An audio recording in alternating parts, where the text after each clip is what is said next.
हां, अजय अतुलची कोणती गवळण आहे? नटरंग चित्रपटातली आहे ती. वर्ड्स आठवत नाही आहेत. सूर तर हलणार आहे डेफिनेटली. दही दूध लोणी घागर भरुनी नेऊ कशी बाजारी ना ना ना ना ना ना ना ना ना ना ना ना ना ना सोडून बाई मथुरेच्या बाजारी कशी मी जाऊ मथुरेच्या बाजारी कशी मी जाऊ मथुरेच्या बाजारी. आणि मग अजय येतो. अजय आला की माहोल. हो नकोस फोडू कान्हा माझी घागर आज रिकामी ना ना ना ना ना ना ना ना गोकुळ नगरी होईल र बदनामी आज दिली नन नंद किशोरा नाही नामी आले रीतीचं घागर नितन शरण तुला मी आले देवा शरण तुला मी आले. चुकलेलं आहे पूर्ण. अनुज जर हा एपिसोड बघत असेल, जो बघणारच आहे, तर मला डिटेलमध्ये कसा मी इथे कशी प्रकारे माती कल्लेली आहे एक मला रिपोर्ट येणार आहे 2 दिवसात. तर एनिवे, पण तुम्हाला सांगण्याचा मुद्दा असा आहे सांगण्याचा मुद्दा असा आहे, माहोल माहोल महत्त्वाचा आहे. नमस्कार मंडळी, वायफळच्या नव्या एपिसोडमध्ये मी सुयोग तुमचं स्वागत करतो. जसं मागच्या एपिसोडमध्ये मला थोडासा सर्दी खोकला झाला होता, तर तो बऱ्यापैकी राहिला आणि खूप खूप ट्रॅव्हल झालं होतं त्यावेळी. आणि तेव्हा पण तुम्हाला जर आठवत असेल तर मी जस्ट दिल्लीवरनं आलेलो आणि आपण तो सोलो एपिसोड शूट केला होता. त्याच्यानंतर एक दिवस होतो आम्ही मुंबईत जेव्हा तो शूट झाला, आणि त्याच्यानंतर आम्ही लगेच दापोलीला गेलो. आणि दापोलीला जायचं कारण होतं आईचं संगीत नाटक. आईने आमच्या संगीत नाटकामध्ये रोल प्ले केला होता आणि दिस वॉज द फर्स्ट टाईम तिने असं काहीतरी केलं होतं. तर त्याच्या एक्साइटमेंटसाठी आणि ते विटनेस करायला त्यांची रंगीत तालीम मी आणि प्राची ऑल द वे दापोलीला गेलो. फक्त एक इव्हिनिंगसाठी. दुपारी पोचलो आम्ही, नाटक बघितलं, सकाळी दुसऱ्या दिवशी निघून गेलो. आणि ते नाटक फार सुंदर होतं. तर ते नाटक जिकडे झालं ना, संगीत नाटक, त्या जागेचं नाव आहे रसिक रंजन. आणि ते थिएटर आहे दापोलीतलं. ते खूप वर्षापासून आहे. म्हणजे ते एवढं जुनं आहे की पूर्वी तिकडे फक्त स्टेज होतं ओपन ग्राउंडमध्ये, आणि त्याला आजूबाजूने अशा काय म्हणतात, नारळाच्या ज्या नारळ किंवा पोफळी वगैरेच्या ज्या फांद्या असतात, त्याला एक्झॅक्ट वर्ड, एक सेकंड, ते असं विणतात अशा प्रकारे त्याच्या झावळ्या वगैरे, आणि त्याच्यापासनं असं शीट्स बनवतात आणि मग त्यांनी एन्क्लोज करायचे ते असं टेम्पररी थिएटर. आणि त्या काळापासून ते चालत आलं आणि बरेच बरेच बरेच बरेच जबरदस्त लोक तिकडे परफॉर्म करून गेलेत. मराठी इंडस्ट्रीमधले संगीत असू दे, अभिनय असू दे, नाटकं असू दे, संगीत नाटकं असू दे, सगळं झालं आहे. तर त्या ठिकाणी आईचं नाटक होतं आणि ते नाटक पण असं अराउंड 14-15 सेंचुरीमधली स्टोरी लाईन आहे. आणि ते बघायला आणि ते सगळं वेशभूषा त्यांच्या बघून, ते लाईट्स, कॅमेराज, 3 तासाचं अमेझिंग गाणी आणि संगीत ऐकत आम्ही खूप एन्जॉय केलं ते नाटक. आणि जेव्हा तिकडे गेलो तेव्हा एक अशी अंडरलाईन फिलिंग होती त्याच्याबद्दल. जसं लहानपणी आपलं गॅदरिंग असताना आईवडील, मावशा, काका सगळे यायचे, त्याचप्रमाणे असं वाटत होतं की मी आईच्या गॅदरिंगसाठी जातो, किंवा आई काहीतरी परफॉर्म करते आणि आम्ही तिकडे असं जसं पेरेंट्स जायचं तसं आम्ही तिकडे गेलो होतो. आणि actually we had switch the caps and hats. तर ते फार असं मस्त असं वातावरण होतं आणि फार वेगळा अनुभव होता आणि खूप एक्साइटिंग होतं. प्राची आणि मला तर खूप धमाल आली. आणि तोच आमचा काइंड ऑफ आजचा टॉपिक आहे ह्या आपल्या चर्चेचा, संभाषणाचा, गप्पांचा. आणि तुम्हाला मी सांगणारच आहे हाऊ ते रंगभूमी आणि मग कशातनं कुठे कुठे आपण जातोय. पण तिकडे जाण्याच्या आधी एक टँजंट मी मध्ये आणणार आहे. आणि मित्रांनो, कोणीच मला टँजंटसाठी शब्द सांगितला नाही मराठीतला. मी आत्ता गुगल करतोय मी तुमच्यासाठी, tangent in Marathi, what is that? स्पर्शिका. तर पुन्हा एकदा स्पर्शिका इथे इंट्रोड्यूस करूया. मागच्या एपिसोडमध्ये मी हे देखील म्हणालो होतो की काल निर्णय घ्या ना, काल निर्णय द्यानाच्या फेजमध्ये आहोत आणि आमच्याकडे काल निर्णय ॲप आहे. आणि 1-2 माझ्या फ्रेंड्सनी मला इनबॉक्स केला की तू का नाही घेतलं आहे काल निर्णय. आणि ॲज अ रिझल्ट आपल्या डेस्कवर इथे काल निर्णय आलेला आहे, तुम्ही बघू शकता. सो काल निर्णय has been restored. So the sanity has been restored. तर तो एक मुद्दा मला तुमच्यासमोर मांडायचा होता. आणि मागचा एपिसोड मित्रांनो बघितलात का? मैत्रिणींनो, मित्रांनो, मंडळींनो, बघितलात की नाही नीलचा एपिसोड? खूप धमाल आली. ते ते कॉन्व्हर्सेशन करायला पण खूप मजा आली होती. It was very wide eye opening experience आणि ते एडिट करताना पण फार धमाल आली होती. तर ते I could relive the memories of that exact episode. तर आय होप तुम्ही तो एपिसोड बघितला असेल आणि नसाल बघत आणि आता तुम्ही जर यूट्यूबवर असाल तर मी त्याची लिंक इकडे उजवीकडे सर वरती आली असेल, नीलच्या एपिसोडची लिंक. तर नीलचा एपिसोड जा आणि बघा. जस्ट नील थिंग्स नील सालेकर ए जस्ट नील थिंग्स. तर तो एपिसोड तुम्ही नक्कीच बघा. सो बॅक टू रसिक रंजन रंगभूमी. असं सांगितलं ना मी, झावळ्या बिवळ्या लावून त्या काळचं होतं. मग ते थोडं थोडं तिकडे भिंती आल्या, आय थिंक पत्रे आले पहिले, मग भिंती आल्या, पत्र्याचं पार्टिशन, मग हळूहळू असं ते ग्रो होतं. आत्ता एक एन्क्लोज्ड बँक्वेट हॉल टाईप्स आहे, पण बँक्वेट हॉल नाही आहे, तिकडे नाटकं वगैरे कार्यक्रम वगैरे सगळं होतं. आणि माझ्या फॉन्ड मेमरीज काय आहेत, एकतर आई परफॉर्म करत होती तेव्हा मला ते पण आठवलं की मी सुद्धा त्या स्टेजवर परफॉर्म केलं आहे मल्टिपल टाईम्स वेगवेगळ्या कार्यक्रमांसाठी वगैरे. तर ते एक फ्लॅशबॅक आलाच. पण त्याचबरोबर ना आमच्या दापोलीमध्ये खूप सारे ना जादूचे प्रयोग व्हायचे जेव्हा आम्ही लहान होतो. तर त्याही मेमरीज यायला लागल्या की त्या सेम स्टेजवर ना पूर्वी वेगवेगळे जादूगार येऊन जादूचे प्रयोग करायचे. आणि हे फार कॉमन नाही आहे शहरातल्या मुलांसाठी, कारण त्यावेळी पण आम्ही सुट्टीत यायचो शहरामध्ये, ठाण्याला किंवा मुंबईला, आणि तिकडच्या माझ्या कझिन्सच्या फ्रेंड्सशी वगैरे बोलायचो की दापोलीला जादूगार सुहानी आलेली वगैरे. आणि लोकांना तेवढी कल्पना नसेल की काय हे जादूचे प्रयोग काय, कारण वाढदिवसाला वगैरे ते असा एक फंकी जादूगार वगैरे बोलवायचे इकडच्या पेरेंट्स असे पार्टीजसाठी, पण not like a proper show जो लहानपणी खूप वेळा व्हायचा. म्हणजे जादूगार सुहानी जी सेम यूट्यूबवर फेमस आहे ना सुहानी, ती शाळेत असताना आणि आम्ही शाळेत असताना ती अशी टूर करायची सिटी टू सिटी, म्हणजे दापोली, मग चिपळूण, खेड, गुहागर, रत्नागिरी, असं असं करत ती पूर्ण असं कोकणपट्टा पूर्ण पिंजून काढायची. आणि आय थिंक ती ऑल ओव्हर द इंडिया फिरायची. आणि तेव्हा पण आम्ही तिचे शो बघायला जायचो. Was very very fascinating. आणि आता ती अशी इन्फ्लुएन्सर वगैरे झाले, so it's a very different kind of Suhani we are able to see. But जे लहानपणी आम्ही बघितलेलं ना, त्या काळी फोन वगैरे नव्हते ना कोणाकडेच, तर मग ते प्रमोशन कसे करायचे, तर बेसिकली ते कार्यक्रमाचा तो एक तर आठवडाभर चालायचा. रोज संध्याकाळी शो असायचा ते एक आठवडाभर, कारण ते पूर्ण यायचे, सेटअप करायचे आणि मग ते आठवडाभर पैसे कमवून पुढच्या शहरात जायचे. आणि त्याच्या आधी पहिल्या दिवसाच्या आधी ओपनिंग सेरेमनी असायची आणि तेव्हा ते काहीतरी एक पब्लिक प्लेसमध्ये असं मोठं काहीतरी करून दाखवायचे. तर जादूगर सुहानी मला आठवते ते डोळे बांधून मारुती 800 चालवायची. मारुती 800चा दरवाजा काढून ठेवला होता त्यांनी, so that we can see her driving. तर 1 वर्ष ते झालं आणि 2 वर्षांची जेव्हा पुन्हा आली तेव्हा पुन्हा एकदा ती परफॉर्म करणार होती, so that she catches the attention. And then मग लहान मुलं म्हणतील आईबाबांनी की मला सुहानीचा शो बघायला जायचं वगैरे वगैरे वगैरे. तर ती निघाली, पण काही दापोलीतल्या लोकांनी जाऊन पोलीस स्टेशनला कंप्लेंट केली की ही मुलगी 18 वर्षाची पण नाही आहे आणि ती 4 व्हीलर चालवते डोळे बांधून वगैरे. ते तर ट्रिक असते, बट त्यामुळे तिला त्या वर्षी चालवता नव्हती आली. तर तेही एक मेमरी होती. आणि दुसरी जादूगारांची मेमरी म्हणजे, का आपण ह्या टँजंटवर चाललो आहे, पण एक मला खरंच लहानपणी, खूपच लहान होतो मी, एक लहान शिशू मोठा शिशूतली गोष्ट आहे. जादूगार आनंद नावाचा एक जादूगार यायचा आणि ही वॉज क्वाईट नोन, कारण ना तो जादू तर करायचाच आणि ते पूर्ण 3 तासाचा शो करायचा, पण त्याच्यावर ना तो हत्ती पण घेऊन यायचा, म्हणजे लेजिट लाईव्ह फुल साईज हत्ती त्याच्या शोबरोबर फिरायचा. तर दापोलीच्या स्ट्रीट्सवर तो ॲज अ अट्रॅक्शन हत्ती फिरवायचा, जस्ट टू ग्रॅब अटेन्शन. आणि ते म्हणजे हत्ती दापोलीत बघणं म्हणजे वॉज लाईक क्रेझी एक्सपिरियन्स. तर आधीच मुलं एकदम एक्साईट व्हायची की अरे जायलाच पाहिजे. आणि त्याचं ट्रिक काय होती, तो कायनेटिक नावाची स्कूटर होती, म्हणजे कायनेटिक कंपनी पण आहे, पण त्या स्कूटरला कायनेटिकच म्हणायचे, ते शिट्टी वाजवल्यासारखी चालू व्हायची ती.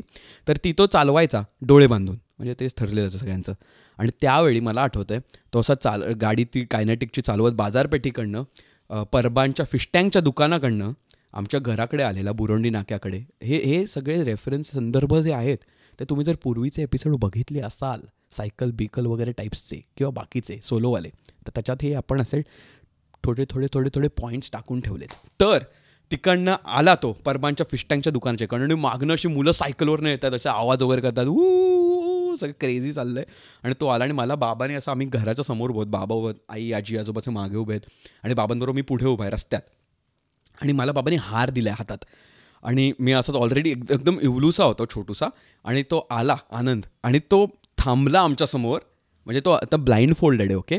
तर तो आमच्यासमोर थांबला आणि त्याने माझं गालावर हात फिरवला आणि नंतर बाबा म्हणाले त्याला हार घाल, पण तो नॅचरली उंच असल्यामुळे स्कूटरवर वगैरे बाबाने मला असं उचललं आणि मग मी त्याला हार घातला. मग त्याने असं थँक्यू वगैरे टाईपचं काहीतरी केलं असेल, मला डिटेल्स आता आठवत नाही आहेत. आणि मग तो निघून गेला.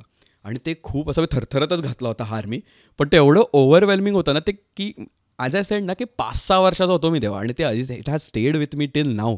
आणि it all again boils down to the रसिक रंजन नाट्य मंदिर. तर हे असं सगळीकडे फिरत फिरत आपण आता मेन टॉपिकवर आलो आहे.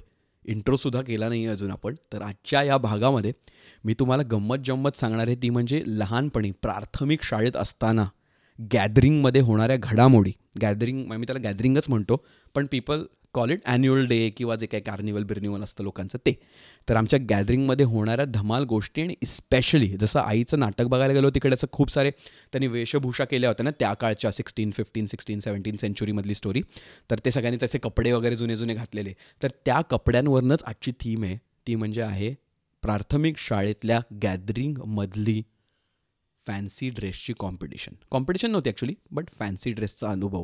आणि तो खूप क्रेझी होणार आहे, खूप मजा येणार आहे ते एक्सचेंज करताना. आणि तुम्हाला पण तुमच्या गॅदरिंगमधल्या गोष्टी नक्कीच आठवणार आहेत, हे मला 100% माहिती आहे. एवढं बोलून मी आजच्या कार्यक्रमाची आजच्या या एपिसोडची सुरुवात करतो. आता मस्त आपला इंट्रो वाजवूया आणि गप्पानं सुरुवात करूया. Let's go. तर दापोली शिक्षण संस्थेच्या प्राथमिक शाळेमध्ये मी होतो. अल्फ्रेड ग्रँडी हायस्कूल 5वीपासून चालू होते. हे सेम एज्युकेशन सोसायटीचे आहेत.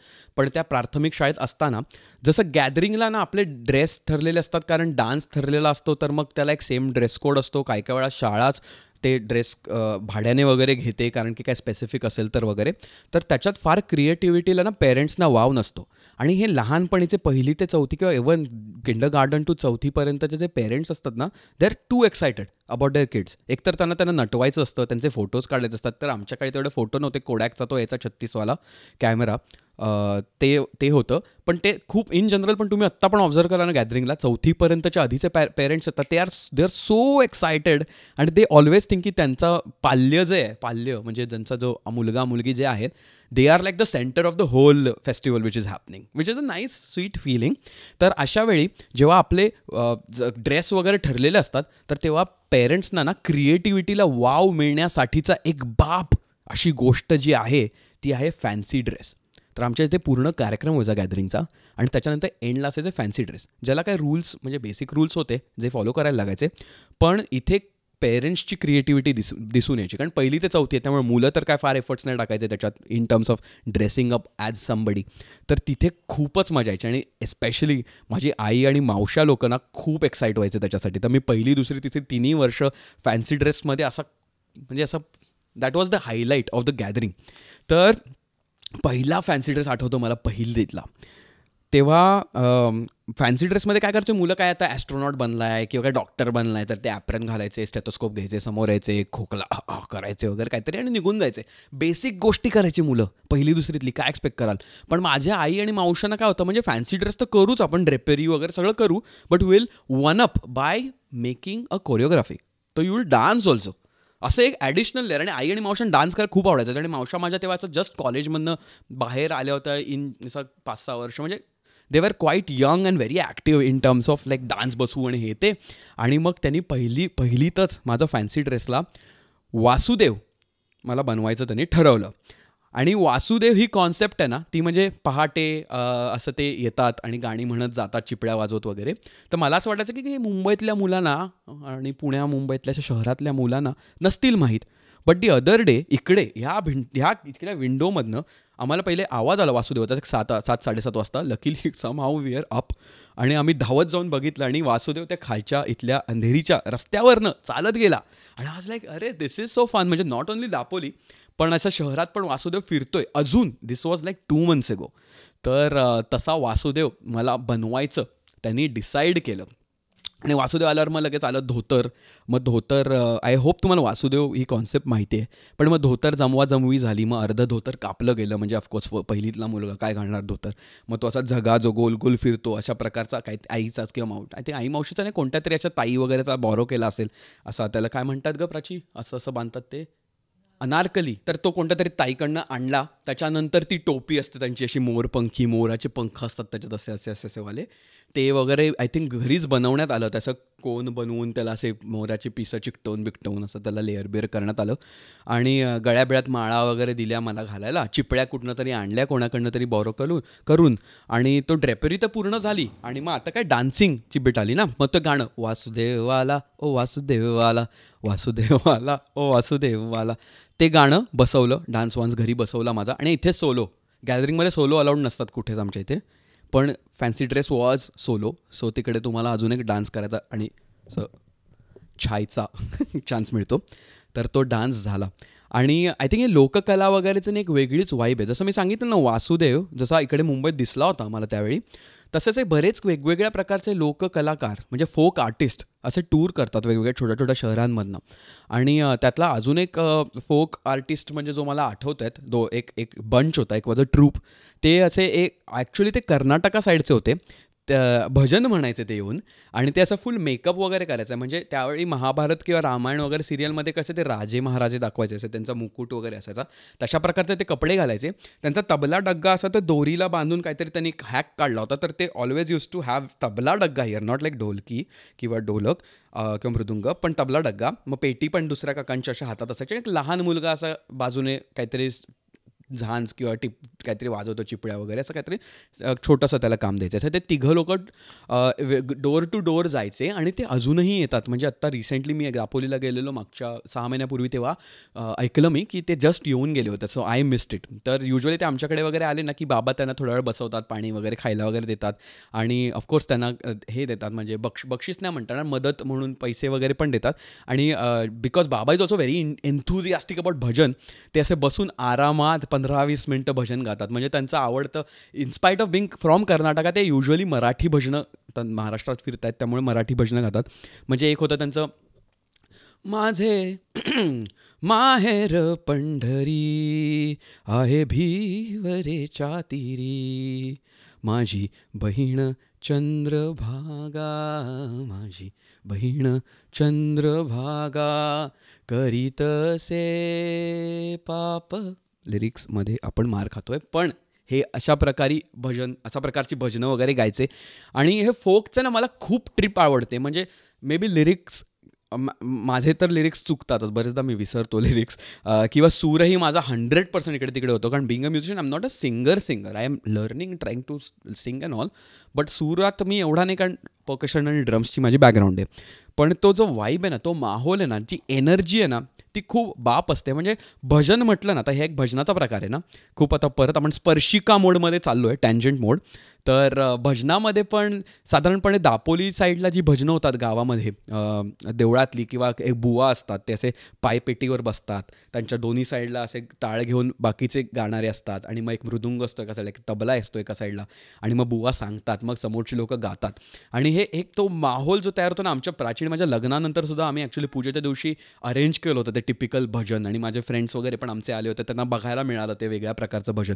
तर आणि तिची स्टाईल पण रिजनल आहे. म्हणजे तुम्ही तळ कोकणात जाल ना, सिंधुदुर्गा साईडला वगैरे, तर तिकडचे फोक आर्ट थोडे अजून वेगळे आहेत. ऑफकोर्स त्यांची भाषा पण थोडी वेगळी आहे, मराठी कोकणी स्टाईलने ते बोलतात. तर तिकडे ते दशावतार वगैरे, तर ते खूपच मोठं असं बाप अशी गोष्ट आहे. पण त्यांच्याकडची भजनं पण थोडी वेगळी आहेत. तर भजन हा प्रकार मला भयंकर आवडतो. म्हणजे तो जो माहोल सेट होतो ना मित्रांनो किंवा गाईज, तो माहोल जो सेट होतो ना, तो खरंच मस्त आहे. म्हणजे आता गवळण वगैरे असेल किंवा असं काही ओळखीची पण भजनं असतात, जसे तुमच्या ओळखीचं असेल ते, घोंगडीवाला कांबडीवाला घोंगडीवाला, राधे तुला राधे तुला राधे तुला राधे तुला पुसतो घोंगडीवाला, राधे तुला पुसतो घोंगडीवाला. आणि मग सगळे गाणार, घोंगडीवाला कांबडीवाला घोंगडीवाला घोंगडीवाला, यू कॅन सिंग वाला, घोंगडीवाला, राधे तुला राधे तुला राधे तुला राधे तुला पुसतो घोंगडी तुला तुला तुला तुला. अरे गवळण तर खरंच म्हणजे आय थिंक अजून लोकल फेमस ती पण आहे. ती पण आय थिंक काइंड ऑफ सगळ्यांना माहिती आहे. नेसली गबाई चंद्रकळा ठिपक्यांची, नेसली गबाई चंद्रकळा ठिपक्यांची, बाई ठिपक्यांची बाई ठिपक्यांची, तिरपी नजर माझ्यावरिया सावळ्या हरीची. वेगळी ट्रिप आहे. तिकडे बसल्यावर तो जो माहोल होतो ना, टाळेचा गजर वगैरे होतो, आणि ते इट्स अ ब्लिस. अजय अतुलची सुद्धा एक गवळण आहे, टू बी ऑनेस्ट. स्पर्शिका करतोय आपण. स्पर्शिकेप्शन इट्स लाईक इन्सेप्शन ऑफ स्पर्शिकास. Prachi's mind has been blown away. तर हां, अजय अतुलची कोणती गवळण आहे? नटरंग चित्रपटातली आहे ती. वर्ड्स आठवत नाही आहेत, सूर तर हलणार आहे डेफिनेटली, पण माहोलमध्ये गेलोच तर मला जस आठवू दे. मथुरेच्या बाजारी काय होतं? दही दूध लोणी घागर भरुनी नेऊ कशी बाजारी, ना ना ना ना ना ना ना ना ना ना ना ना ना ना सोडून बाई मथुरेच्या बाजारी कशी मी जाऊ, मथुरेच्या बाजारी कशी मी जाऊ, मथुरेच्या बाजारी. आणि मग अजय येतो. अजय आला की माहोल. हो नकोस फोडू काना माझी घागर आज रिकामी, ना ना ना ना ना ना ना ना गोकुळ नगरी होईल र बदनामी, आज दिली नन नंद किशोरा नाही नामी आले, रीतीचं घागर नितन शरण तुला मी आले देवा, शरण तुला मी आले. चुकलेलं आहे पूर्ण. अनुज जर हा एपिसोड बघत असेल, जो बघणारच आहे, तर मला डिटेलमध्ये कसा मी इथे कशी प्रकारे माती कल्लेली आहे एक मला रिपोर्ट येणार आहे 2 दिवसात. तर एनिवे, पण तुम्हाला सांगण्याचा मुद्दा असा आहे सांगण्याचा मुद्दा असा आहे, माहोल महत्त्वाचा आहे. ती जी ट्रिप जागते ना आपली, ती कडक आहे. तर असा वासुदेव आला वासुदेव आला असा पहिलीत मी फॅन्सी ड्रेस केला. कट टू दुसरी, आणि आई आणि मावशाने थीम पकडले फोक म्हणजे जे स्ट्रीट होतं ना, स्ट्रीट आर्ट, त्याची थीम पकडले. दुसरीत असताना त्यांनी ठरवलं यावेळी आपल्या मुलाला स्कर्ट घालून आपण कडक लक्ष्मीच्या अवतारात नाचवायचा मुद्दा आलाच तिथे सुद्धा. मग आम्ही माझ्यापेक्षा 1-2 वर्ष मोठ्या किंवा माझ्या वयाच्या ज्या माझ्या फ्रेंड्स होत्या त्या मुलींच्या घरी जाऊन स्कर्टच्या ट्रायल्स व्हायला लागल्या की त्यांचा स्कर्ट कोणता मला होतोय, जो असा वाटतोय सुद्धा कडक लक्ष्मीसारखं. मग त्याला थोडेसे चिंध्या लावण्यात आला just to get the feel and the vibe right. ते झालं. त्याच्यानंतर विग आणला गेला, तर मला मोठे केस लावण्यात आले. मग गळ्यामध्ये कवड्या अशा त्या असतात त्या लावण्यात आल्या. त्याच्यानंतर आपटे काका आहेत दापोलीला, त्यांच्याकडे जाऊन त्यांना कापड देऊन त्यांनी कापडाचा चाबूक विणला, सो दॅट मी तो खाट करून असा मारीन तेव्हा मला लागणार नाही असा चाबूक. म्हणजे मेहनत बघा तुम्ही ह्याच्या मागची. 3-4 मिनिटाच्या कार्यक्रमासाठी आया मावशा गावभर फिरतात, हे ते आणि असं करून नाना पाटेकरने केलेला तो डान्स होता त्यावेळेचा त्या एका मूव्हीमधला. कडक लक्ष्मी आली, वासुदेव आला कडक लक्ष्मी आली, असंच काहीतरी गाणं ते आठवत नाही मला अनफॉर्च्युनेटली. आली कडक लक्ष्मी आली देवा का आली कडक लक्ष्मी आली, असं काहीतरी होतं. तर हे सगळं करून मी तिकडे असा बॅकस्टेजला आहे, रेडी टू गो. शर्ट घालायचा नाही आहे, first time I am topless in my school. Very embarrassing moment. त्याच्या आधी धनगराचा डान्स करताना तसं झालं होतं, पण मी तेव्हा आईकडे हट्ट करून अशी हे घेतली होती, गोधडी नाही, ब्लँकेट घेतलं होतं, घोंगडी घेतली होती आणि अशी बांधली होती, सो दॅट पोटोबा विठोबा दिसणार नाही. प्राचीने शोधून काढलं गाणं. पण एनिवे, तर मी बेअर असं टॉपलेस विथ दॅट स्कर्ट आणि सगळं घालून रेडी आहे. आणि तिकडे माईकवर सांगण्यात आलं आहे पुढचा स्पर्धक नाही आहे ॲक्च्युली, पुढचा परफॉर्मन्स आहे सुयोग रिसबूड याचा, आणि तो करणार आहे कडक लक्ष्मी. धावपळ झालेली आहे मागे. माझा विग थोडा सरकतो. आईने पिन घुसवल्या तिकडे 2 आणि म्हणाले जा. आणि ह्याच्यात मी स्टेजवर गेलो आहे. माझी बॅकसाईड एंट्री आहे, जशी ऐश्वर्या रायची ना, नजर से देखा, तशा प्रकारे माझी बॅक एंट्री आहे. मी असं गुबू करणार आहे. तर मी दोन्ही आता तसा पकडला आहे, चाबूक पाठ आहे प्रेक्षकांकडे, आणि मी चालू करतो आणि मी डान्स परफॉर्मन्स चालू करायला सुरुवात केली. खचाखच फोटो वगैरे पम काकांनी काढलेत. पम काका आमचे डेडिकेटेड फोटोग्राफर होते. सोहम हर्षे जर का हा एपिसोड बघत असेल तर त्याला नक्कीच माहीत आहेत कोण आहेत पम काका. तर त्याने फोटो काढला आणि ते सगळं चालू झालं. आणि आई आली मागून, बॅकस्टेजला तयार करायला गेली ना, ती पुढे आली आणि आईने माडे बघून असा डोक्याला हात लावला, कारण तिची जेवढी मेहनत होती डिटेल्समध्ये, कवड्यांपासून सगळं जमवणं आणि ते ड्रेपरी करणं, हे सगळं व्यवस्थित झालेलं होतं, ऑन पॉईंट झालं होतं. तसं हळद वगैरे असं मला लावली होती कपाळाला जस्ट टू फील, आणि असे चापकाचे पट्टे पण मला काढले होते रेड कलरचे, सो दॅट कळायला की वुंड्स आहेत. आणि मी कीटोज ब्लॅक कलरचे थिक हिल्सवाले कीटोज घालून स्टेजवर गेलेलो. त्यामुळे पूर्ण असं पायापर्यंत कडक लक्ष्मण, खालती कीटोज.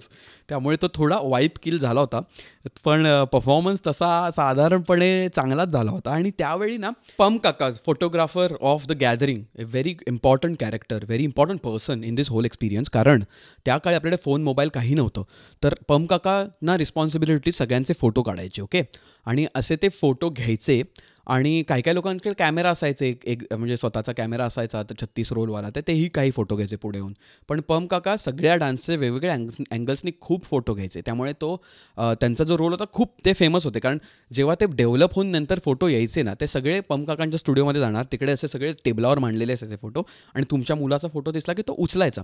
तर ती एक वेगळीच स्पर्धा होती. कारण बऱ्याचशा वेळी काय व्हायचं, आया असायच्या ना, त्या खूप एक्साईट होऊन जायच्या तिकडे, आणि त्यांचा मुलगा असा ब्लर जरी असायचा फ्रेममध्ये बाजूला वगैरे जरी असेल ना, तरी जर मी मध्ये किंवा मी बाजूला, मी क्लिअर दिसतोय, म्हणजे हा फोटो माझ्यासाठी काढला होता पम काकाने असं दिसतंय, पण त्यांचा मुलगा कोपऱ्यात ब्लर दिसतोय, तरी त्या बायका पहिले गेल्यामुळे तो फोटो उचलून घेऊन जायच्या. त्याच्यामुळे बरेचदा आम्ही by the time we use to reach Pam काका स्टुडिओ, आम्हाला 1-2 असे कट झालेले वगैरे असे आमचे फोटो मिळायचे. पण ते 1-2 फोटोज ते रिप्रेझेंट करायचे गॅदरिंग, तर तेही एक वेगळीच गोष्ट होती. त्यामुळे पम काकांचा रोल त्या काळचा तर खूप होता. आता तर एवढे फोटो काढतात मोबाईल फोनवर, इकडे तिकडे. आता मी मागच्याच 15 दिवसापूर्वी गेलेलो एका गॅदरिंगला आमच्या कझिनच्या, तर आपलं नाव everybody is taking the same video, same photo from same angles, तर ते तर आता खूपच ओव्हरडन झालं आहे. बट पम काका खूप महत्त्वाचे होते त्या काळी. तर असं करत करत आपण तिसरीत आलो आहे, आणि तिसरीमध्ये त्या काळी आला होता चित्रपट द लेजंड ऑफ भगतसिंग. त्यामुळे तो असा फुल गाजला होता. तर ह्यावेळी मावशा म्हणाले की आता street performance, street art, folk आर्टपासून आपण तर लांब पुढे जाऊया. आणि आई आणि मावशांनी ठरवलं यावेळी सुयोग करणार भगतसिंग. आणि यावेळी त्यांनी ठरवलं की मी डान्स करणार नाही. कारण तिसरीत असताना ॲक्च्युली मी रिंद पोशुमार नावाचा डान्स केला होता, ज्याच्यात मी मध्ये होतो. कारण तो मी एका दादाकडनं कोरिओग्राफ करून मी मुलांना शिकवला होता तिसरीत असताना. तेव्हा मी आणि अजून एक माझ्या फ्रेंडने ॲक्च्युली तो शावा शोव माहिया तो पण डान्स बसवला होता, दुसऱ्या तुकडीचा, दुसऱ्या डिव्हिजनचा. तर आमच्या डिव्हिजनचा तो रिंद पोशुमार खूप चांगला होता. आणि तेव्हा मी कराटे करायचो, थोडा अजून बारीक होतो, आणि तेव्हा मी स्प्लिट केलं होतं एंडला. तर ते थोडं असं प्रकरण गाजलं होतं. त्यामुळे त्यावेळी खूप डान्स असल्यामुळे मला आता फॅन्सी ड्रेसमध्ये पुन्हा डान्स करायचा नव्हता. ह्यावेळी मी बनणार होतो भगतसिंग. आणि त्याच्यासाठी ती बंडी आणली आपली, जी माझ्याकडेच होती. त्याला असं आईने फॅब्रिक पेंट मिळायचा, ॲक्रिलिक, त्यांनी असं काळ्या रेषा काढल्या सो दॅट मला प्रिझनचा युनिफॉर्म मिळेल. एक टोपी आणली, आय थिंक टोपी आणली होती मोहम्मदकडनं आणली होती, अशी मी घातली वरती आय गेस. आणि असं तो पूर्ण ड्रेपिंग केलं होतं.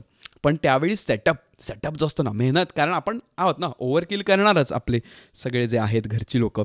तर त्यांनी ठरवलं आता हा जाईल वगैरे. मला फार लाईन्स नव्हत्या, माझे एफर्ट्स फार कमी होते त्यावेळी. इन्कलाब जिंदाबाद आणि त्या 2-3 हे म्हणायचं आहे. आणि बॅकग्राऊंडला लावलं होतं मेरा रंग दे बसंती चोला माय रंग दे, ते लावलं होतं. आणि मला फक्त चालत यायचं होतं.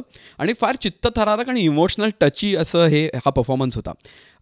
ते सांगण्याच्या आधी सेटअपमध्ये काय, आता मी फाशीवर जाणार आहे. ओके. ह्याच्यात तर मी असं नाही आहे की मी फक्त हे देतो आहे आणि निघून चाललो आहे.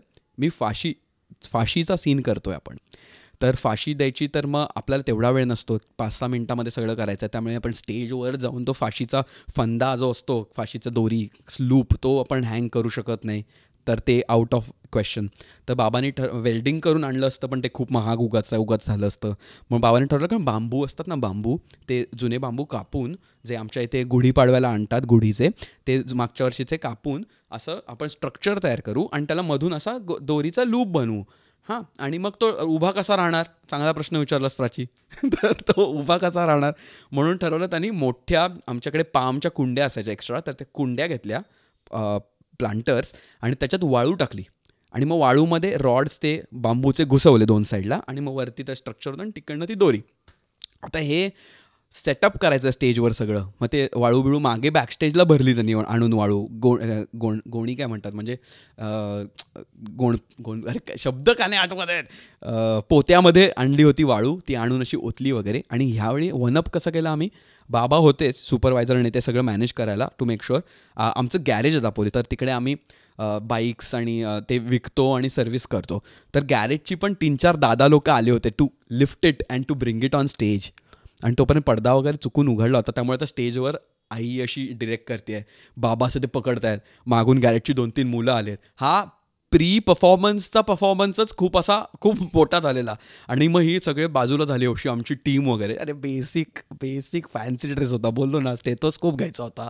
आणि डॉक्टर खोकला झालाय का, हे घ्या ते घ्या वगैरे एवढं करण्यापेक्षा आम्ही म्हणलं फुल सेटअप. तर तिकडे गेलोय, ते झालंय आता. आणि ह्याच्यातला चित्तथरारक भाग जो होता ना, जो टची आहे, नाव दॅट आय इमॅजिन, तिसरीतला मुलगा हा मी, म्हणजे 8-9 वर्षाचा कोळा चालतोय, इन्कलाब जिंदाबाद, साम्राज्यवाद जिंदाबाद वगैरे करत आलोय मी अशा घोषणा वगैरे देतो तिकडे, वंदे मातरम वगैरे गाणं बॅकग्राऊंडला चालू आहे. इमॅजिन करा, एंड फुल काळोख बिळोख झाला आहे, शेवटचे परफॉर्मन्सेस आहेत आणि लोक पण अशी समोर आहेत. आणि तो सेटअप बघितला आहे आणि असं तो सेटअप दिसतंय त्यांना की फाशीचं सेटअप बनवलं आहे तिथे, आहे आपल्या डोळ्यासमोर. मी समोर येतो आणि त्याच्यानंतर मी खिशातनं काळी कापडाची पिशवी काढतो आणि मग मी ती माझ्या चेहऱ्यावरशी टाकतो. आणि मग मी स्वतःच अशी ती ते जे फाशीचं असं पकडतो आणि एक शेवटची घोषणा देऊन अशी मरायची ॲक्टिंग करतो आणि मग पडदा बंद होतो वगैरे असं.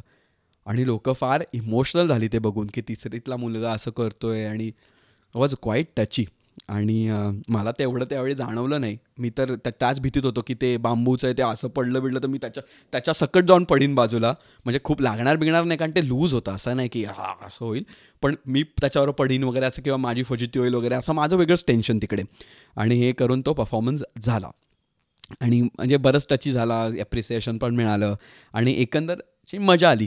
पण ह्याच्यात ना असं एक जाणवतं की ते 3री-4थीपर्यंतच होतं आणि त्याच्यानंतर मग तो असा फेज आला. मी डान्स वगैरे केला 9वीपर्यंत, पण ते असतं ना की डान्स वान्समध्ये मी येणार नाही, आम टू कूल फॉर दिस वगैरे, तो एक फेज सगळ्यांच्याच असा शाळेत येतो, तसा माझ्याही आला. बट हे सगळं जे मला आत्ता आठवतं आहे ना, it has a lot to do with of course efforts and everything taken by parents, आणि ते सगळं वगैरे आलंच, ते सांगायची गरज नाही इथे. बट जे पम काकांनी फोटो काढले होते ना, त्यामुळे ह्या सगळ्या मेमरीज जागृत राहिल्यात. म्हणजे वन्स इन अ वाईल तो आम्ही अल्बम्स काढतो आणि ते बघतो, आणि मग ते बघितल्यानंतर मला आठवतं, अरे हे असं झालं होतं, तसं झालं होतं. म्हणजे मी ॲक्च्युली आमच्या इंग्लिश पॉडकास्टवर ना एक पॉडकास्ट एपिसोड केला होता डेलिश पॉडवर, विच वॉज अबाउट की आपल्या ब्रेनची टेंडन्सी असते की ब्रेनमध्ये 2 सेक्शन असतात, एक लाँग टर्म मेमरीसाठी असतो आणि एक शॉर्ट टर्म फ्रेश मेमरीजचा असतो. आणि तो फ्रेश मेमरीज आहे ना, मॅनेजमेंट झोपतो ना आपण तेव्हा करतो, आणि त्या ज्या रेलेव्हंट गोष्टी आहेत त्या लाँग टर्म मेमरीमध्ये सेव्ह करतो, आणि ज्या गोष्टी परत रेफरन्स होत नाहीत for some time, for years, तो ऑटोमॅटिक ते डिलीट करायला लागतो.